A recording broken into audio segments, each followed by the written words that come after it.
Video for an exclusive interview by President Trump's new White House Chief of Staff, Reince Priebus. Reince, welcome back to Fox News Sunday. Good morning, Chris. I want to start with Sean Spicer's extraordinary press briefing late yesterday afternoon where he excoriated reporters for their stories about the relative crowd size at the Trump inauguration and said they should instead be talking about Democratic delays to the confirmation of Trump nominees. Here he is. That's what you guys should be writing and covering. That this, instead of sowing division about tweets and false narratives, the president is committed to unifying our country, and that was the focus of his inaugural address. This kind of dishonesty in the media, the challenging that bringing about our nation together is making it more difficult. Then Spicer walked out without taking a single question from reporters. Reince, President Trump said in his inaugural address that every decision he makes will be to benefit American families. How does arguing about crowd size do that? Because it's really not about crowd size. What it's about is honesty in the media. What it's about is from day one after winning this election and President Trump talking about bringing America together, having a unified American public around unified ideas, not Republican or Democrat, he's ready to get to work. However, the media from day one has been talking about delegitimizing the election, talking about the Russians, talking about everything you can imagine except the fact that we need to move this country forward. Now, we get done with the inauguration. First thing out of the media is that President Trump removed the bust of Martin Luther King Jr. out of the Oval Office. This is an explosive accusation, which could have had incredible ramifications given the history of the press on this subject matter. Turns out that it was completely false. I walked back into the Oval Office, saw the MLK bust there, and what did the media say? The media said, oh, our bad, someone was standing in front of the bust, we didn't see it. Can you imagine tweeting that President Trump removed the MLK bust? So that's the first day. Day one. Not even, I mean, day like hour 3.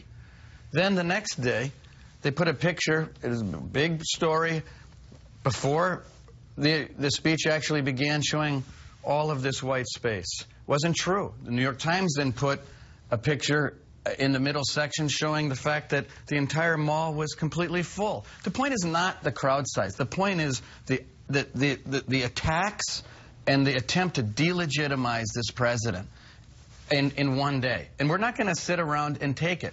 Sean's been doing press briefings every single day. This was a press...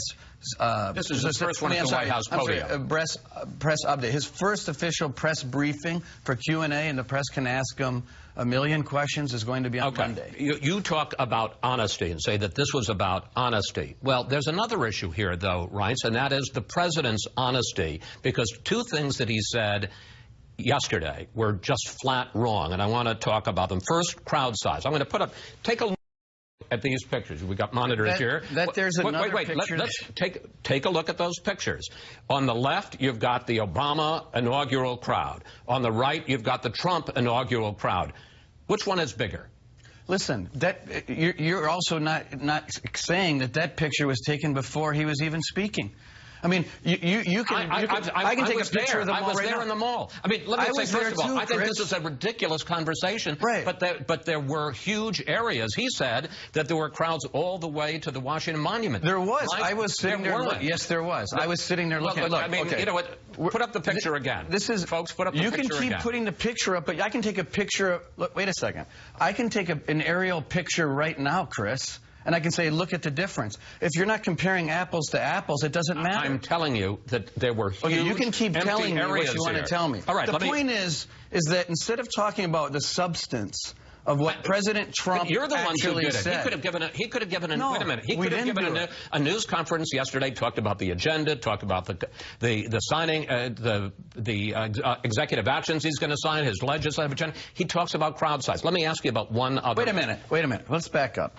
We didn't tweet out that MLK Jr.'s bust was removed from the Oval Office. We didn't. The reporter made a mistake. Wait a minute. The reporter made a mistake. He apologized, and Spicer sent him a tweet back saying, "Apology accepted." Right. So these are the mistakes that are made. A reporter shoots first, aims later. I think the magnitude. Are you saying there's a conspiracy here? I'm saying there's an obsession by the media to delegitimize this president. And we are not going to sit around and let it happen. We are going to fight back tooth and nail every day and twice on Sunday. Okay, let me